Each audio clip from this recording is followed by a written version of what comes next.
This is very important, and why, if you don't follow this, you're not going to be bulking the right and healthiest way, which will give you the best gains.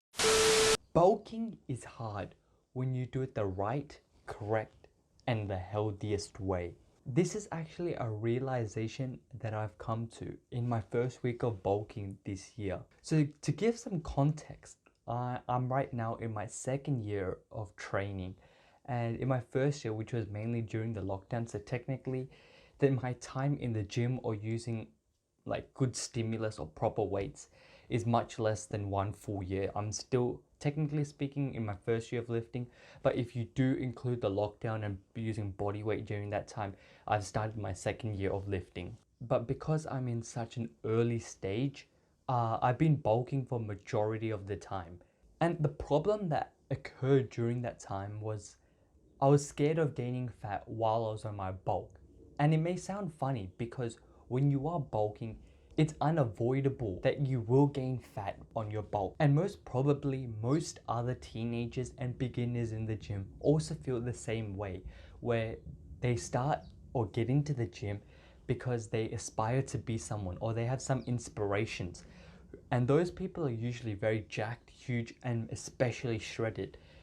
And the advice that we're given when we first start out is very counterintuitive. We're told that we need a bulk. And so this one step back, even though it's not technically back because you are building muscle, but because you're gaining fat, which covers the striations and definition of that muscle, it's similar to taking a step back. And because it's so counterintuitive, sometimes when you are on that bulk, you fear gaining fat. But bulking is mandatory, and you do need those extra calories, otherwise you wouldn't be able to put on muscle the fastest. And this video isn't about why bulking is so important, because I've already covered that in one of my previous videos. Bulking gives you the extra resources so you can fuel your workouts, make them more productive, recover from your workouts much more efficiently and faster, and build muscle much more faster. So the whole cycle in itself is just much more faster. The thing is, your body doesn't choose the way it partitions its nutrients. And if you are into like fitness and you know a couple of the theories and terminology, you might have come across the term called P ratios or partitioning ratios. This is mainly concerned around bulking, and it's when you eat food, the nutrients, are they split more towards the fat side or actually towards building muscle? The thing is, we can't solely say gain full muscle and only gain very minimal to no fat.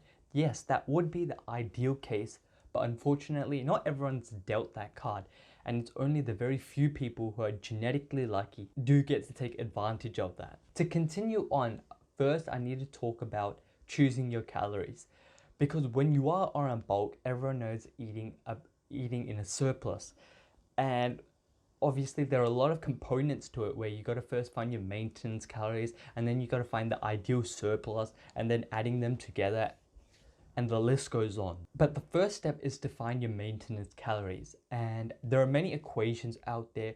You can also use TDEE calculators and whatnot, or like me, you may not even use anything and just listen to your internal signals, and I'll be making a video on that in the future, so stay tuned. But roughly knowing how much you should eat, or if you are tracking how many calories and macros you should eat, and then adding on your surplus. And when it comes to your surplus, I've recently found an article which details exactly how much surplus you should be eating on. And it's on Andy Morgan's website in one of his bulking updated guidelines. But basically, if I was to explain it, everyone knows it takes 3,500 calories to put on a pound of fat or to burn a pound of fat. And to build a pound of muscle, it actually takes 2,500 calories. So if you were to add them together, 2,500 and 3,500, that equals 6,000 calories. Which means if you were to eat in a 6,000 calories surplus, that would mean you'd gain a pound of muscle and a pound of fat. Now, this doesn't mean you automatically gained a pound of muscle, because building muscle is a long process in itself. You also need to be giving the right stimulus and enough stimulus. So not anyone can just eat in a random surplus and just gain muscle immediately. I'm just saying, over time, if you were to eat 6,000 calories in a certain time frame and you are providing the right amount of stimulus, you would look at gaining a pound of muscle and a pound of fat. So as long as you're in an anabolic environment, eating a surplus of 6,000 calories would mean 2 pounds gained. And so if we were to half that, if you ate 3,000 calories additionally, then that would be 1 pound gained, where half of it would come from muscle and half of it would come from fat. And you may ask, why is it half and half? Why can't it be 80% muscle and 20% fat? Like explained before, genetically, I'm taking the average where it's a 1-to-1 ratio between muscle to fat. If you're higher, where you gain more muscle and less fat, well done on you. You got the genetically gifted card. And if you're the opposite way around, shame on you and your parents. nah, but you just got unlucky. So that's why I'm just taking the average. And if we were to take 3,000 and divide it by 30 days, for example, because 30 days is 1 month, 3,000 divided by 30 is 100, which means in 1 month of 30 days, if you were to eat 100 calories surplus every day, which means for the whole month, that would be 3,000 calories in surplus, you'd gain half a pound of muscle and half a pound of fat, which means a total of 1 pound. This may sound all complicated, but simply put, if I was to tie it all together, eat 100 calories surplus every day for 1 month and you gain 1 pound. Half from muscle, half from fat, as long as you're training hard. But when you're in a slight surplus or a slight deficit, your body will downregulate or upregulate its need in order to burn enough calories where you could actually end up at maintenance. And if that sounded too complicated, the perfect example of what I'm saying is when you're on a cut, and as you get deeper and deeper into the cut, you start moving less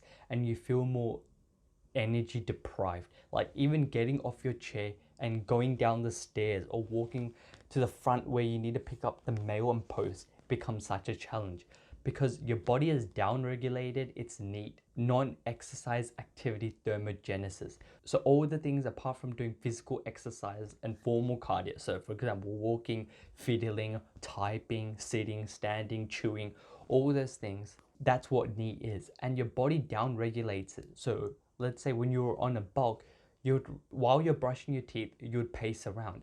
But now when you're on a cut, you're feeling so tired that your body downregulates the activity and instead you sit down. And in downregulating its activity, it burns less calories.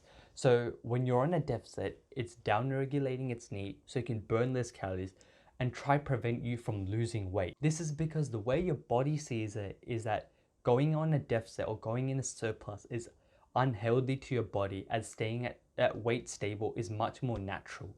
And when you're in a deficit, it's trying to hold on to as much energy as possible. And on a bulk, it's the opposite. Because you're eating more, it will start upregulating its need, where you start pacing around, or you fiddle more, or you just find yourself moving and fiddling and burning more calories on average. You'll feel more energy on average. And because on a bulk, since we're going to burn more calories because our need has increased, that 100 calorie surplus daily has actually reduced.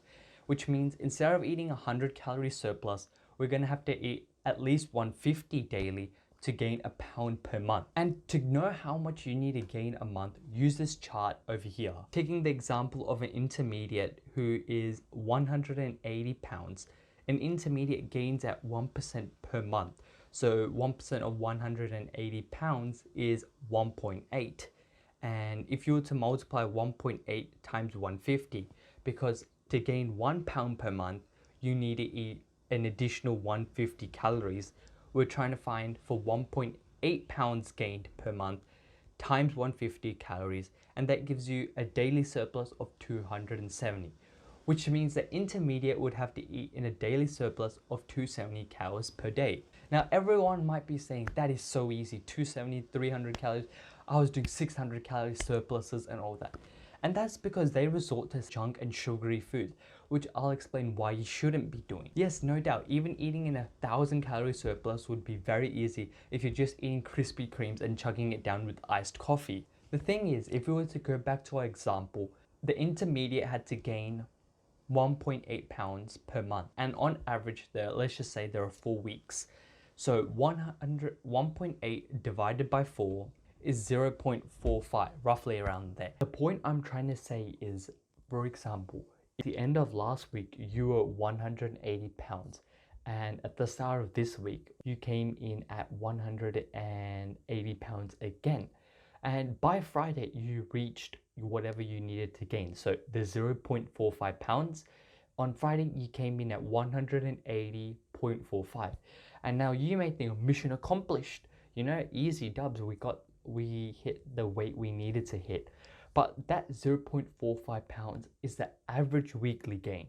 So what it means is if you on Monday you were 180 pounds and every day you were gaining until, let's say, on Sunday you ended up at 180.5, and you may think, oh, you went over the 0.45 because now you're 0.5.